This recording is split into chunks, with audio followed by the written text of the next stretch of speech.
Before we provide an update on our agenda, I want to take just a brief moment to talk about last night's deadly attack in Manchester. The whole House of Representatives extends its condolences to the families and the victims. Our prayers are especially with those who are still searching for their children. I don't know, maybe it's because I'm a father of teenagers, but that is the part that keeps me coming back to this. I mean, think about the kids who had this date on their calendar circled.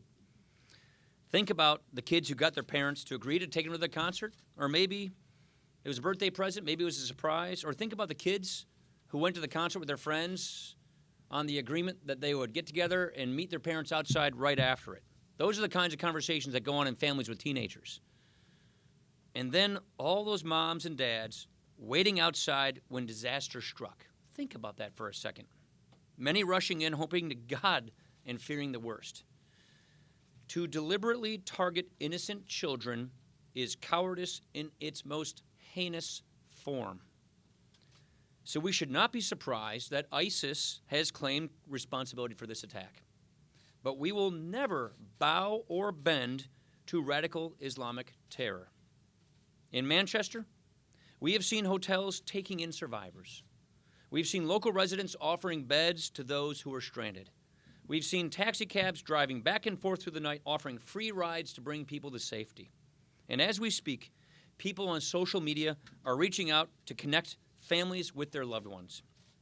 Terror is a threat that we all faced together, and with our might and with our humanity too. In that spirit, I want to express solidarity of the whole House of Representatives to Prime Minister May and her government. We stand ready to help in any way we can, because freedom, compassion, and peace will always prevail over violence and hate.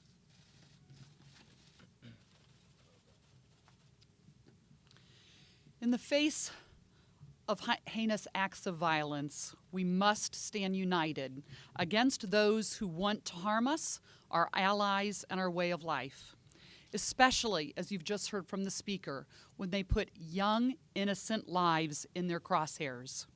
My heart and my prayers, along with those of my colleagues, are with the victims, the family, the friends of those killed, the law enforcement officers who continue to work to investigate this despicable act, and to reunite the families, as the speaker just said, separated in the chaos last night.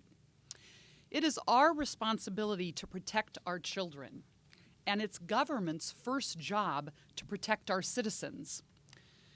That's why I've joined a bipartisan group of colleagues to offer a bill, which is what we intended to come out and talk about this morning initially.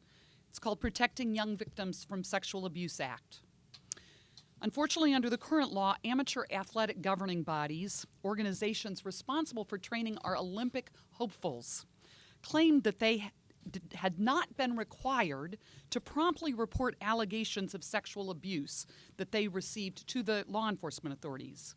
Most recently, the Indianapolis Star investigative report uncovered that over the last 20 years, at least 368 children, Olympic hopefuls, reported instances of abuse to USA Gymnastics, based in Indianapolis.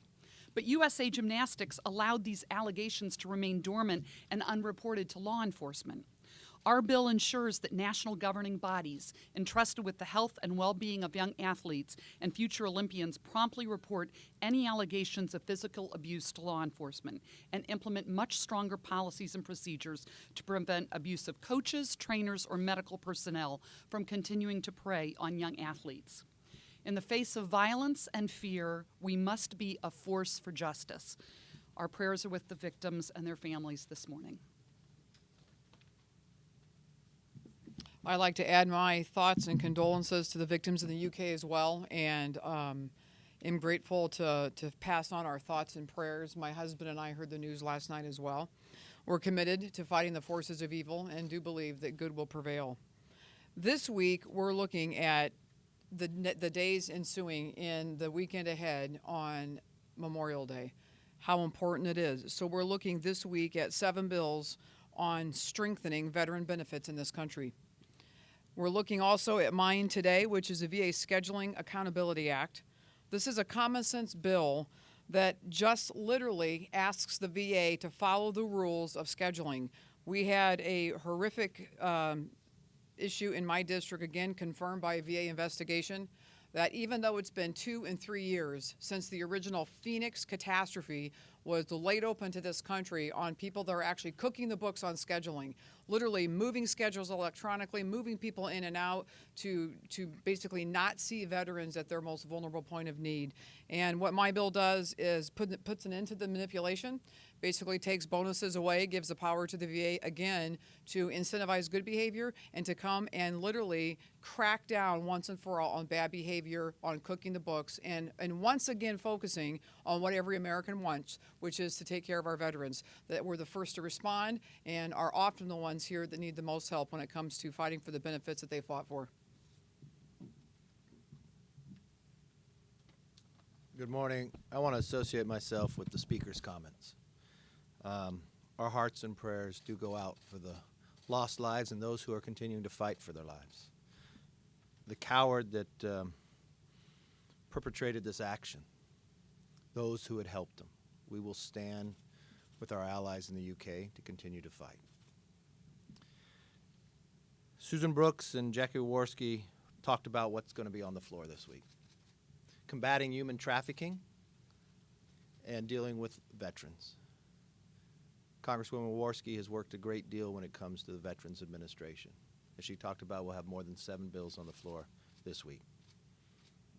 Susan Brooks, a mom, a former U.S. attorney, saw a devastating act about human trafficking, about abuse. She's continued to fight in that realm.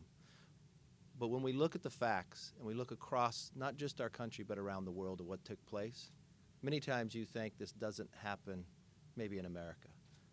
But it was happening to our U.S. athletes. We should make sure that it will never happen again. But when you look at the facts of what has transpired, just in the last year there's been 20.9 million people trafficked globally. 7,572 human trafficking cases reported in America in 2016. 4.5 million victims of forced sexual exploitation around the world.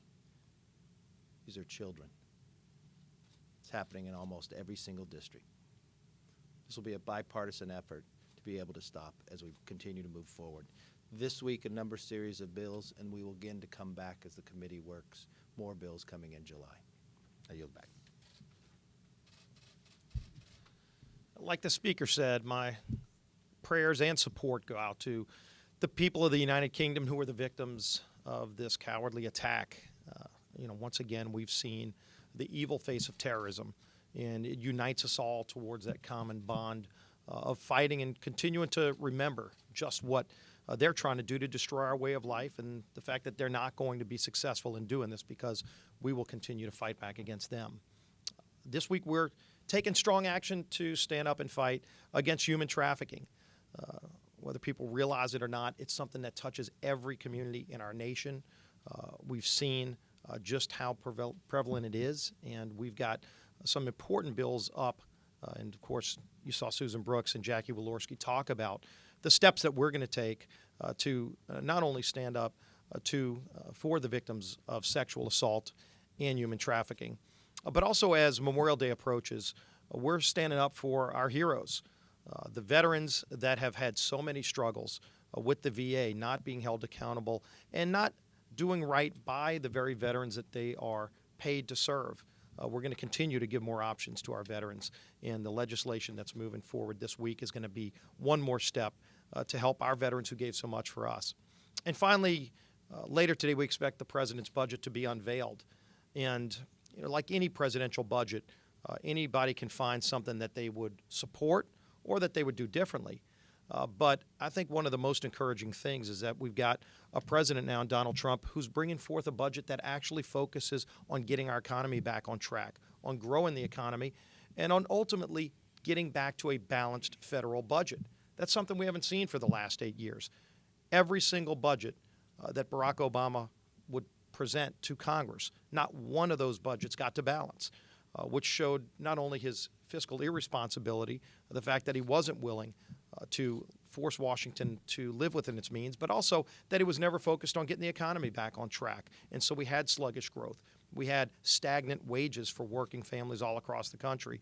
And finally, we're shifting over to a president, Donald Trump, who actually recognizes that Washington has to live within its means, and we have to create economic growth for families so that they can finally, once again, be a part of the American dream. So I look forward to working with the president as we move our budget forward and achieve that same balance of having a balanced federal budget and economic growth for working families across this country. I'd like to join in expressing condolences to the people of Great Britain. It's a terrible tragedy, and there are forces at work in this world that seek to destroy us, destroy our happiness, destroy our way of life. And we stand with our allies in Great Britain, and we offer our prayers and we offer our support to them.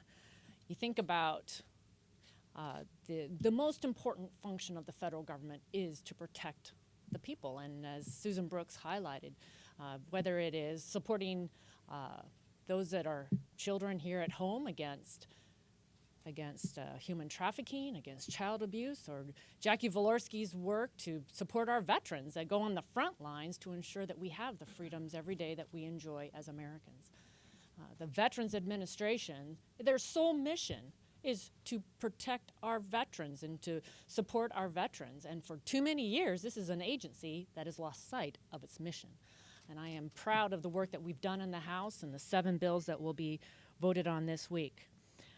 I lift the victims and their families up in my prayers today. Our enemies cower in darkness, but our values, freedom, equality, and opportunity for all are seen in the light. Questions? Mrs. Hunt. Oh. All right, well, correct me then. How do I? No, some Republicans Congratulations. said that President Trump's budget is dead on arrival here in the Congress, makes many cuts to safety net programs. Are those your priorities, those safety net cuts, and is this budget dead on arrival? I don't think I've served in Congress ever where somebody didn't say that about a president's budget. Look, this is how the rhetoric typically happens. Here's what I'm happy about. We finally have a president who's willing to actually even balance the budget. The last president never proposed, let alone tried to balance the budget. So we have a president that is giving us an actual balanced budget plan. It's a plan to produce economic growth. Clearly, Congress will take that budget and then work on our own budget, which is the case every single year. But at least we now have common objectives: grow the economy, balance the budget. So we are now on that common ground, and we will have a great debate about the details on how to achieve those goals. Given, with the abundance of caution, the health care bill hasn't been sent over to the Senate yet, and the Senate couldn't really get to work on a lot of specifics until the CBO score is released. What was the rationale for voting a couple weeks ago? Well, first of all, we want to work on our schedule and not on a schedule of some other body like the CBO. Sometimes the CBO can take a long time, but the legislative schedule is important to us to make sure that we hit our benchmarks and our timelines. We've done that. We have every reason to believe we're going to hit our mark. It has to save $2 billion. The last score was $150 billion. The last amendment was an $8 billion amendment. So, again, we just want to have an abundance of caution to make sure CBO scores have been unpredictable in cases in the past. We don't think that that's going to be the case. But, again, we just want to make sure that we dot our I's and cross our T's exactly the right way, so that when we send a bill over to the Senate, it is not, as we say, fatal. Last question. I can do one. It's just 3. Yeah. As Speaker, you're privy to some of the top intelligence and your brief. And I'm not going to give you any of it right now. I just wanted to see how concerned are you that something like Manchester could happen in Madison anymore? Yeah, I won't go into the screening procedures of events like this. I went to all my concerts growing up at the Coliseum in Madison, just like our kids do that now. I can't get the picture of this 8-year-old girl out of my head right now that we saw this morning, who was the last, the 23rd, I think, victim. This is heinous, and we all have to be in solidarity with our friends in England, and it just shows how we have to be ever vigilant ourselves with Homeland Security to make sure something like this can't happen again, and to do everything we can to prevent that from happening. But again, This is why I'm pleased the president's overseas working on going on offense against ISIS. Let's fight them over there instead of here, and that's why we need to have a comprehensive strategy to go on offense against ISIS. And I think the president is doing a great job of getting our Sunni Arab allies in the Gulf to help us do just that. One more. Mr. Speaker. The president's budget is able to reach balance due to some economic predictions for revenue growth that some people are saying are wildly over-optimistic. Are you confident that those projections are realistic? I haven't seen the details yet. He hasn't. I don't want to get ahead of Mulvaney. I think he hasn't actually unveiled it yet. It's probably in an hour or two. So I haven't seen all the details, but I would say this. Clearly, getting to regulatory reform and tax reform will help us grow this economy. We never hit 3% growth in the last presidency at all since this recession. So if we can get to faster economic growth, that's going to help so many of our problems. The problem for us as Americans is we have embraced slow growth strategies over the last 8 years, and now we have an administration and a Congress committed to pro-growth strategies that will get this economy growing again. Whether or not we hit those numbers or not, I don't know the answer to that because I haven't seen all of those numbers. But I would expect that OMB will put their projections of what they think the economy will reach inside their budget because that's the whole purpose of budgeting. That's the whole purpose of having pro-growth tax reform, pro-growth regulatory reform, and all the rest. Thank you very much. Appreciate it.